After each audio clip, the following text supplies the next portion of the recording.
На совєтських плакатах та у численних журналах її показували як найщасливішу жінку у світі. Усміхнена, красива, молода, дружина, матір, ідеальна домогосподарка і робітниця. Чуть-чуть любви к себе, внимание, терпение. И вы, безусловно, будете красивыми. Однак за фасадом яскравої картинки часто приховувалася інша дійсність, виснаженої постійними обов'язками жертви, яка ніколи не мала на себе часу. Ваш дім ідеальний, ви постійно щось перете, чистите або поліруєте, але, на жаль, жінка, яка бачить у домашній роботі єдину мету свого життя, не заслуговує на звання доброї господині. Зупиніться, згадайте нарешті про кіно, про книги. Писав у 1985 році журнал «Крістіянка», закликаючи жінок більше відпочивати та розвиватися. Але чи могли вони справді дозволити собі це? Бо в кіно і телебаченні жінки водили трамваї чи працювали стюардесами, а в реальності носили відра зі смолою і заливали асфальт, гнули спину на полях чи стояли за важкими верстатами. Людям хочется отдохнуть 2 выходных. 1 выходной мы детей не видим. Мы с работы вот на неделе, мы придем уставшие. Нам некогда делать свои домашние дела. Потому что сил уже больше нет, мы обессиленные. Чому совєтська жінка мала приховувати свою привабливість? Та як так сталося, що ідеологія культивувала образ багатодітної матері, але насправді материнство у Союзі не цінувалося ніколи? Работает слесарем-сборщиком Любовь Арсеньевна Серкина. Это их мать. Мать большой семьи. И сама член большого рабочего коллектива, одна из лучших работниц. Однак не думайте, що все так безнадійно. Ні, один день у рік і совєтська жінка ставала королевою. Тюльпани, листівки, грамоти на виробництві, шампанське і поцілунки від коханих. Первые дни весны. И где-то совсем рядом первый весенний праздник. Наш день. 8 марта. Друзі, вітаю! З вами канал «За Документаліст». І сьогодні ми говоримо про жінку в СССР, про її місце у суспільстві, образи, які створювали влада і завдання, які ставила партія. Якщо вам подобається контент, підпишіться просто зараз під час перегляду, бо система розцінить це як те, що наше відео цікаве. Натисніть на дзвіночок, який буде повідомляти вас про вихід нового блогу. Діліться своїми думками у коментарях. Ми читаємо усе, а для алгоритмів YouTube це привід показати контент більшій аудиторії. Уявімо собі 80-ті СССР, типове місто Української Соціалістичної Республіки, Одесу, Львів, Житомир. На календарі 8 березня – одне з культових комуністичних свят. З самого ранку на вулицях метушня. Чоловіки вистоюють у чергах, щоб встигнути придбати квіти. Переважно це тюльпани, підсніжники чи мімози. І привітати дома кохану дружину. Утім, не лише її, уся жіноча частина тогочасного суспільства – онучки, доньки, бабусі чи колеги по роботі могли бути впевнені, що цього дня теплі слова чи нехай маленькі, але приємні подарунки отримають і вони. Поки дорослі купували квіти, діти вручали матерям зроблені вручну листівки. У всі кінці Союзу летіли привітання. Мільйони привітань, на які йшли тони паперу і фарби.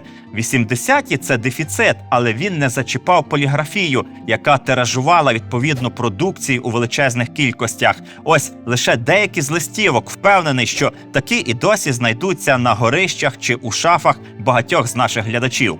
Звісно, що крім квітів, жінки отримували парфуми, особливий шик «Красная Москва», туш, спідня білизна, лак для нігтів, рум'яна. Скуповували усе, що можна було відшукати на полицях магазинів. Позаяк вибір там був невеликий, то до свята відповідно готувалися заздалегідь. На сторінках газет з'являлися привітання від партійних лідерів, по телевізору святкові концерти. Основний транслювали з московського Большого театра. Його супроводжували неодмінні репортажі про конкурси краси, героїнь праці чи просто зразкові жіночі колективи, бортпровідниць, швачок або працівниць автомобільних заводів. Женщины ваза, девушки ваза. Скажешь ли о вас лучше, чем вы сами себе сказали этими ладами и нивами, этими машинами, известными теперь во всем мире? З 1965-го 8 березня офіційно стало вихідним, тож напередодні на підприємствах, у школах чи заводах проводили урочисті збори, де директор виголошував промову про велич жінки. Їм вручали грамоти, інколи символічні премії. Після офіційної частини обов'язково солодкий стіл, торт, шампанський, чай. У деяких колективах гучні застілля. Тож додому жінки поверталися з квітами, трішки захмелілі і безмірно щасливі. Вони були в центрі усього. Здавалося, що увесь світ крутиться довкола простої совєтської громадянки. Якби 8 березня якийсь іноземець на кілька годин опинився в СССР, то він повернувся б додому з чітким переконанням, що ця величезна країна з центром у Москві, де панує комуністичний лад і партія, зуміли побудувати унікальне суспільство, де жінок люблять і обожнюють. А усі негативні історії про Союз – це вигадки підлих капіталістів, які хочуть очорнити добре ім'я партії та її лідерів. Це ніби підтверджували усміхнені і загадкові француженки, які на 8 березня спеціально прибували в СССР, щоб привезти з собою парфуми і косметику. Знову ж таки для них, коханих совєтських красунь.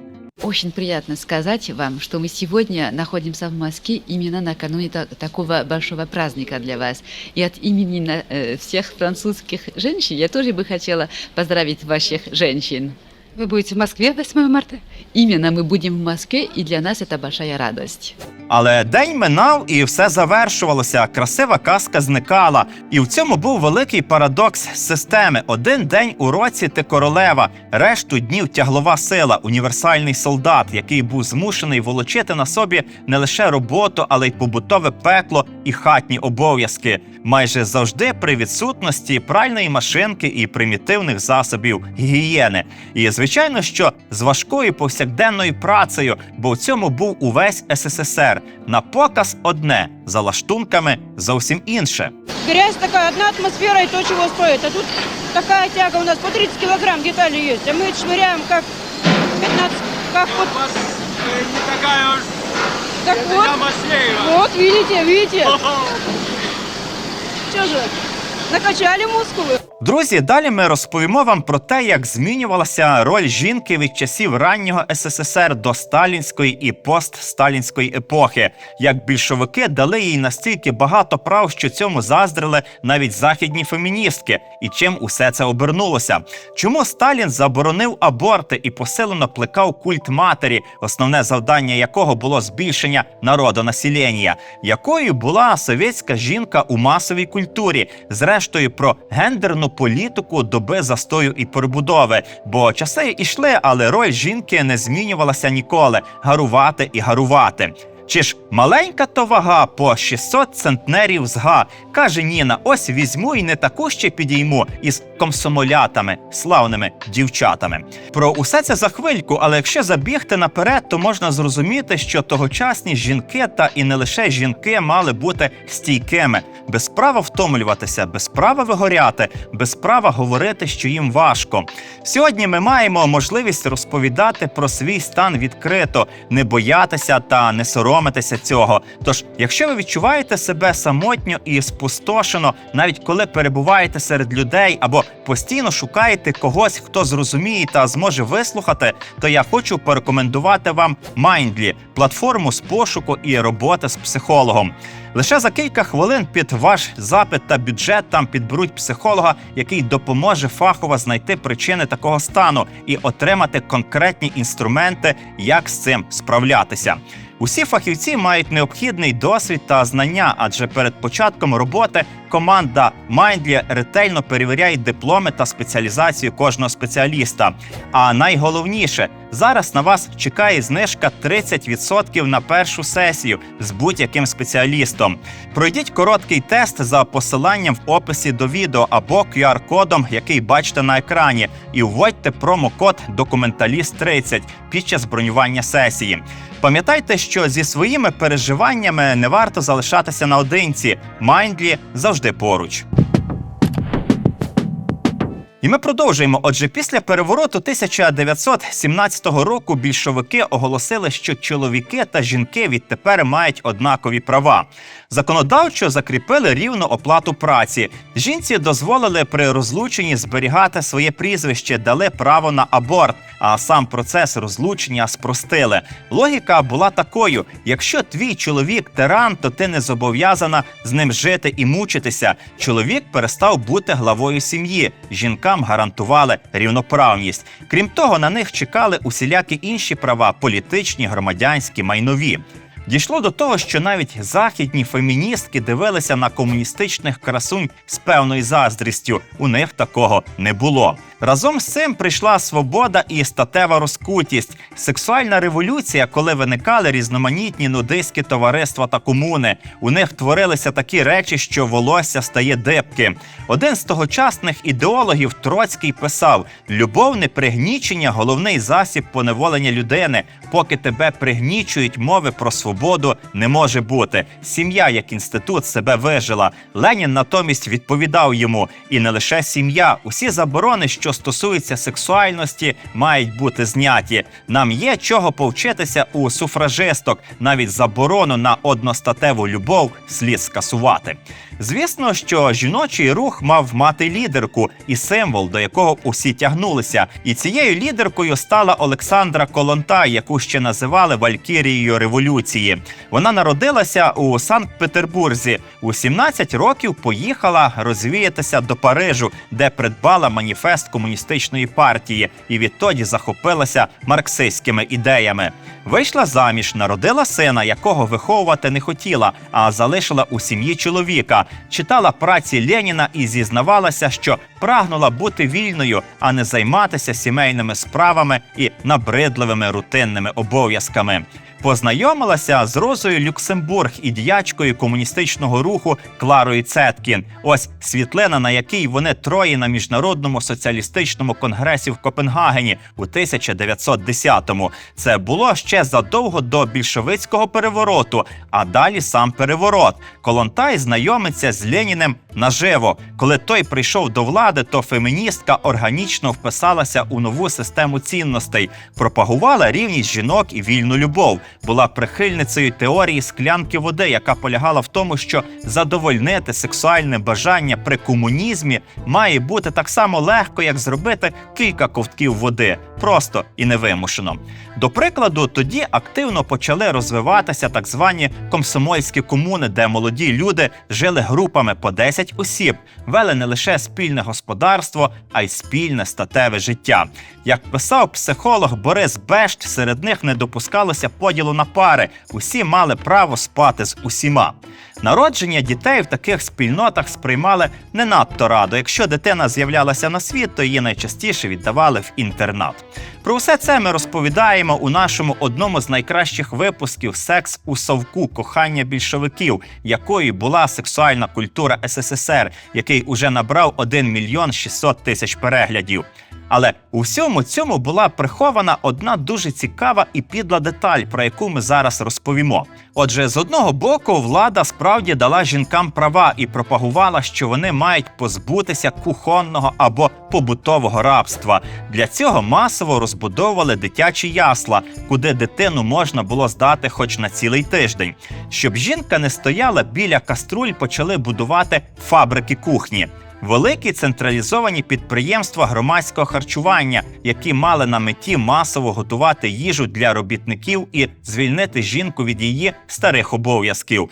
Не просто їдальня, а великий комбінат, який щодня готував тисячі порцій, постачав обіди у заводські їдальні, продавав на виніс готові страви, іноді мав власні кондитерські цехи.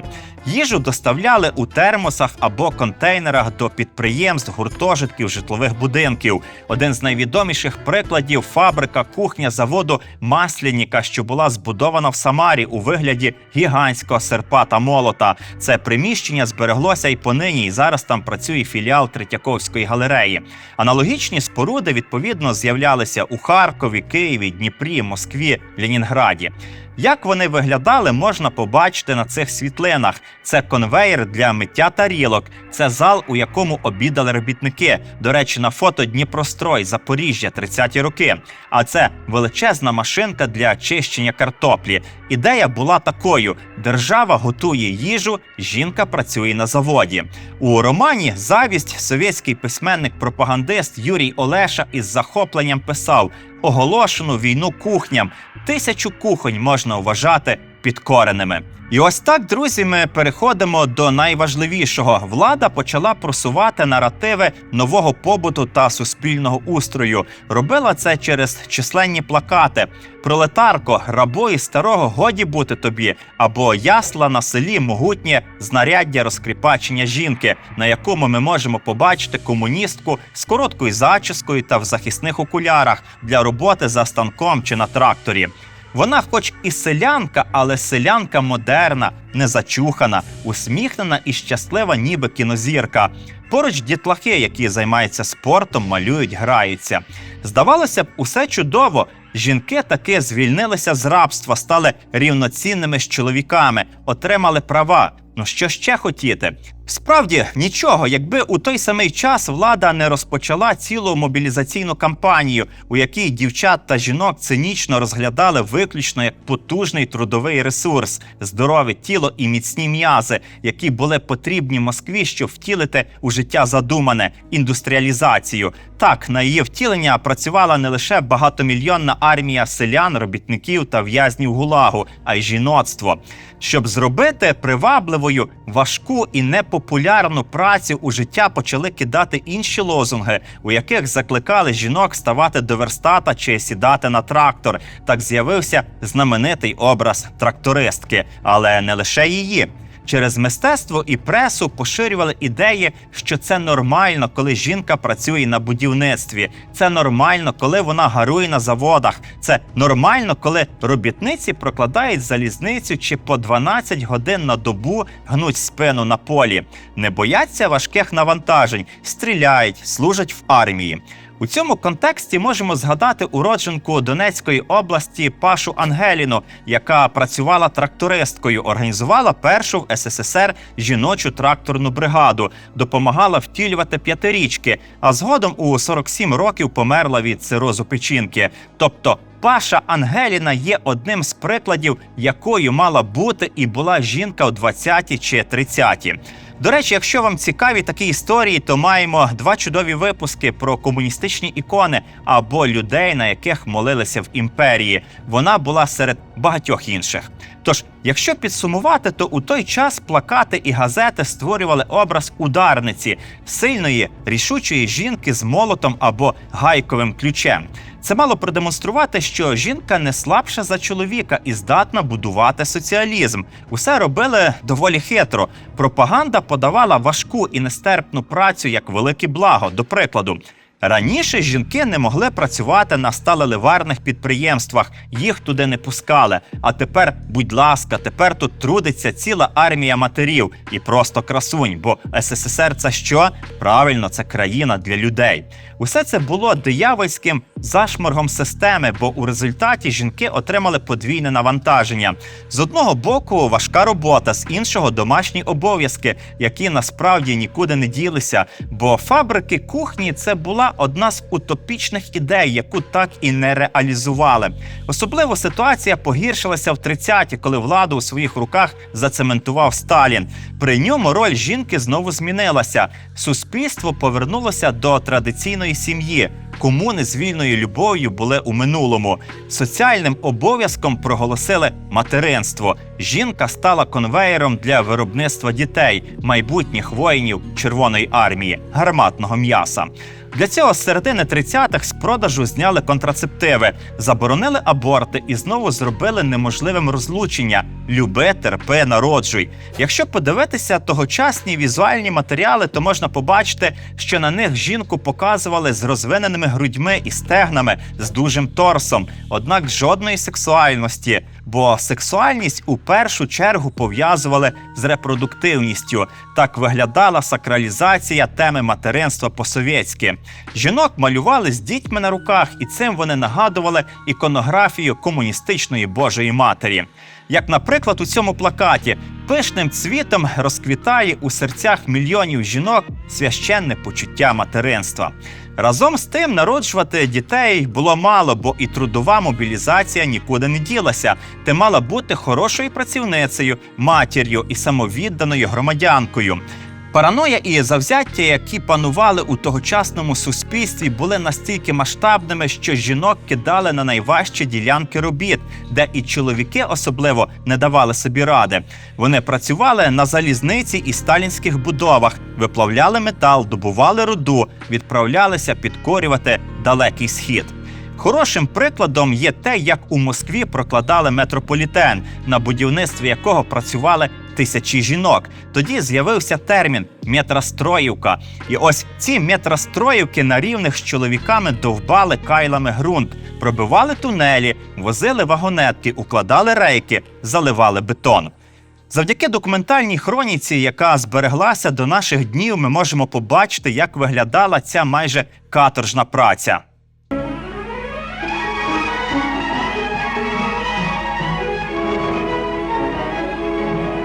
«Строить так, чтобы нигде не капало», — сказал товарищ Каганович.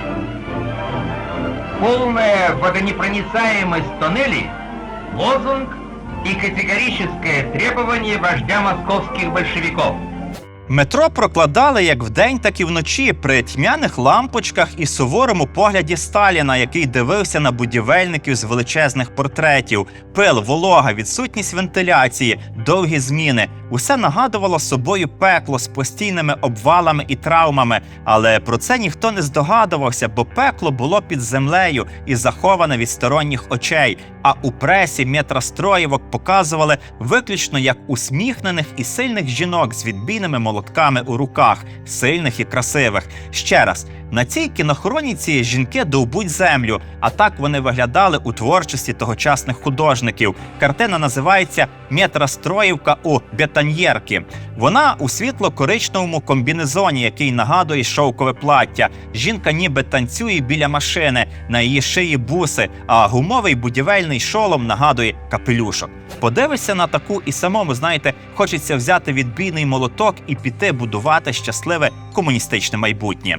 Якщо серйозно, то жінка у казці стала таким самим символом індустріалізації, як і доменна піч. Як зауважив американський політолог Олександр Далін, у той час держава ставилася до неї як до чогось середнього між генератором і коровою. Хоча, звісно, не обходилося і без дурників, які у всьому цьому бачили та й досі бачать якусь романтику. Скажімо, якщо почитати книгу «Патріархи. Витоки нерівності» британської журналістки Анджели Саїні, то у ній можна знайти захоплення, з яким вона описує соціалістичний лад і щасливу жінку комуністичної імперії.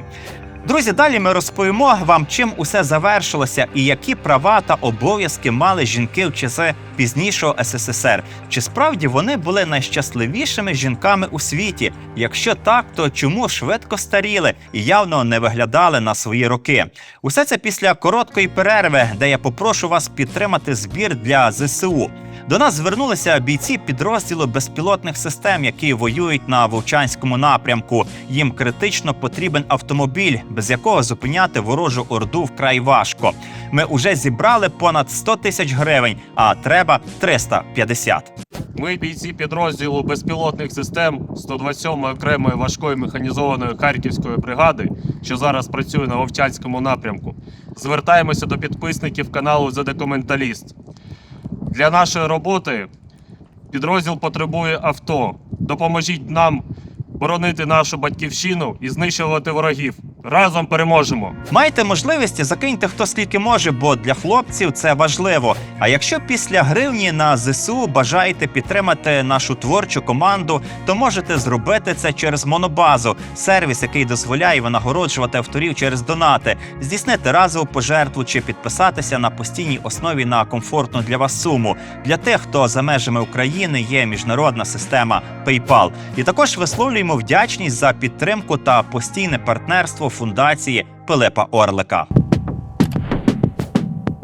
І ми продовжуємо. Отже, ми розпочали наш випуск з 80-х і святкування 8 березня, коли здавалося, що совєтській жінці належить увесь світ. Але чи так було насправді? Щойно ми дізналися, яку роль і завдання ставили перед ними у 20-ті, 30-ті, 40-ві і навіть 50-ті. А як було у пізніші часи, коли відкинути Сталіна і усіх більшовицьких сатрапів та їхню божевільну епоху? Можливо, ситуація покращилася? Давайте з'ясуємо. 60-ті. Біля штурвала країни Нікіта Хрущов. У 1961 році в СССР приймають указ про посилення боротьби з особами, які ухиляються від суспільно корисної праці і ведуть антигромадський паразитичний спосіб життя. Відповідно до нього люди, котрі не працювали більш як 4 місяці на рік, притягувалися до кримінальної відповідальності. Усі, як чоловіки, так і жінки. Не працювати дозволяли лише домогосподаркам, які виховували дітей. Натомість незаміжні і бездітні за дармоїдство отримували проблеми з законом. Дозвілля, якесь незграбне слово оце дозвілля. Жінки, боріться за культурне дозвілля. Та нісенітниця якась, дозвілля. Я особисто захоплююся спортом, бігом, туди бігом, сюди бігом. У кожній руці по сумці. Вгору, вниз, тролейбус, автобус, у метро, з метро. Магазинів у нас немає, живемо понад рік, а їх усе ще не добудували. Іронізувала героїня повісті «Неділя як неділя». Уявіть, за даними, які дійшли до наших днів з тих часів, у 60-х без урахування біганини туди-сюди жінки витрачали на роботу і домашню працю близько 15 годин на день, а це майже у 2 рази більше, ніж чоловіки. Звісно, що така тенденція збереглася і у 70-х та 80-х, бо робочий день не зменшився, як і не зменшились дитячі потреби у їжі та догляді. Впоратися самотужки було вкрай важко, і жінки кооперувалися. Побутові обов'язки ділили між собою різні покоління. До турботи про малюків долучалися бабусі, тим паче, що молоді родини не мали власного житла і найчастіше жили з ними. Відтак, завдяки бабусям, тисячі совєтських дітлахів вчилися читати, боялися сірого вовка і жили страхом проковтнути вишневу кісточку. Думаю, що серед наших глядачів також немало тих, кого в дитинстві виховували дід і баба. Якщо такі є і ви додивилися до цього моменту, то напишіть свої спогади, нам буде цікаво почитати їх. Така ситуація зберігалася до 80-х, фактично до перебудови. Коли економіка почала сипатися і з'явилося масове безробіття, то держава нарешті здалася і уже нікого не переслідувала. До того часу, щоб їх не чіпали, жінки, які виховували малюків, оформлювалися на півставки прибиральницями, ліфтерками чи нічними сторожами. Це давало штамп у трудовій книжці і рятувало від міліції та особливо пильних сусідів, які, знаєте, завжди були раді настукати на неробу сусідку.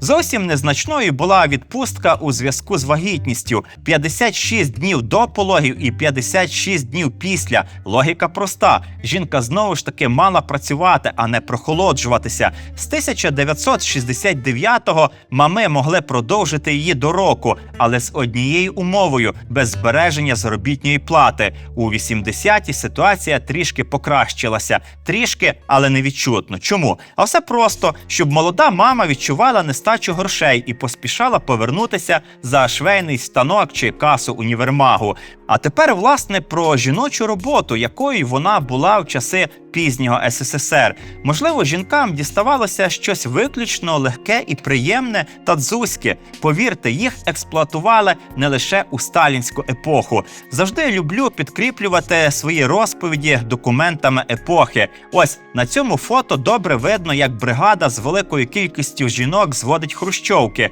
Світлина найімовірніше зроблена у проміжку між 60-ми та 70-ми. Ось ще одне будівництво. Судячи з усього, у великому і могутньому механізованому СССР жінки займаються ручним просіюванням цементу перед його завантаженням у бетономішалку. А ось Ця дівчина пише у своєму блозі: Максим Мирович взагалі замішує розчин вручну совковою лопатою. Хто не пробував цієї роботи, дуже раджу. Гарантую новизну відчуттів і відвалені руки та спину наступного дня. Я, до речі, свого часу це робив, можу підтвердити. Це справді вкрай важко. Тут знову ж таки будівництво. І молоді дівчата везуть тачку, завантажену цеглою. Вони одягнені у типові совєтські фуфайки, ватніки і теплі хустки. Такий фасон робочого одягу не змінювався десятиліттями, але якість фотоплівки та деталі взуття вказують саме на пізньосовєтський період – 70-ті чи 80-ті. На жінці з візком можна помітити черевики та штани, характерні саме для тієї епохи. Знаєте, це такий класичний приклад побутового реалізму періоду застою або початку перебудови. Чому? Бо саме тоді фотографи-документалісти почали активніше знімати не парадні плакати, а реальне життя людей без прикрас. Тож, поки офіційна преса писала про жіночність та весну, мільйони жінок займалися саме такою працею – перевезенням цегли, ремонтом колій чи роботою на будівництві. Що цікаво, здавалося б, одне фото, але наскільки воно дає відчути дух часу. Зауважте, крім тачки з цеглою, позаду йде дитина в хутряній шапці. Це додає ще один шар до історії. Жінка не просто працює фізично, вона змушена поєднувати це з вихованням дітей, часто беручи їх з собою на роботу або забираючи з садочка просто у робочій робі. Некоторых мужчин иногда ставили на эти рабочие места, они не выдерживают. Ну, напряжение велико. С одной стороны, я горжусь ими, потому что в нашем коллективе ведь 700 женщин. С другой стороны, мне их немножко всегда жаль, потому что они стараются не потерять и женственность, и в то же время физически они развиваются как бы, из женщины в мужчину превращаются. А що ще крім цього? Ми вже розповідали про тотальний дефіцит, коли в СССР не було навіть дитячих підгузників, пральних машин чи побутової хімії. Усе це, звісно, додатково лягало на жіночі плечі. Відсутність нормального одягу, коли жінки, щоб хоч якось виглядати пристойно, купували тканину і самі шили його, перешивали старі речі, йшли на різноманітні видумки. Одного разу в універмазі викинули жіночі труси-парашути величезних розмірів, розповідала Вікторія Блінова з Дніпра. Болгарські, з добротного трикотажу. Я купила 2 пари, удома розрізала і пошила. З вузького місця вийшов виріз для шиї, поверх якого пришила мережевну облямівку, зняту з маминої старої комбінації. Рукави змайструвала з 2-ї пари трусів і вийшов модний тоді фасон – летюча миша. Це була моя найбільш нарядна блузка, про походження якої ніхто й не здогадувався.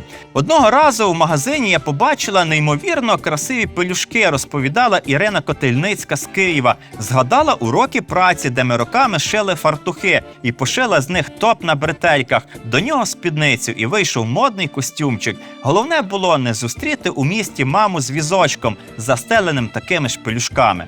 Блузка з жіночих трусів, модний костюмчик з пелюшок. Знаєте, це все, що треба знати, якими злиденними та приниженими системою були жінки.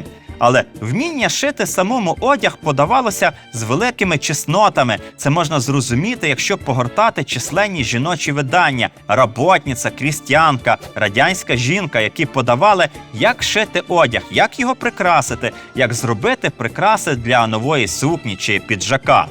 Плюс була постійна відсутність косметики і засобів догляду, коли номером 1 у косметичці вважалася легендарна туш-плівалка «Ленінград», а зачіску скріплювали не лаком, а пивом чи цукровим сиропом. Про все це можна говорити годинами, але ми вже встигли зробити кілька тематичних випусків про моду, гламур та формулу краси совєтської жінки. Відтак повторюватися не будемо. Якщо ж усе підсумувати, то важка праця, хронічна втома, стрес і подвійне навантаження призводили до того, що жінки просто не мали часу на себе. Вони виглядали втомленими і старшими за свій вік. Однак це нікого не бентежило і вважалося нормальним, бо суспільство цінувало у жінці якості, нав'язані совєтською ідеологією та культурою. Тобто у пошані були не доглянуті обличчя та підтягнуті ноги, а роботящі гвинтики.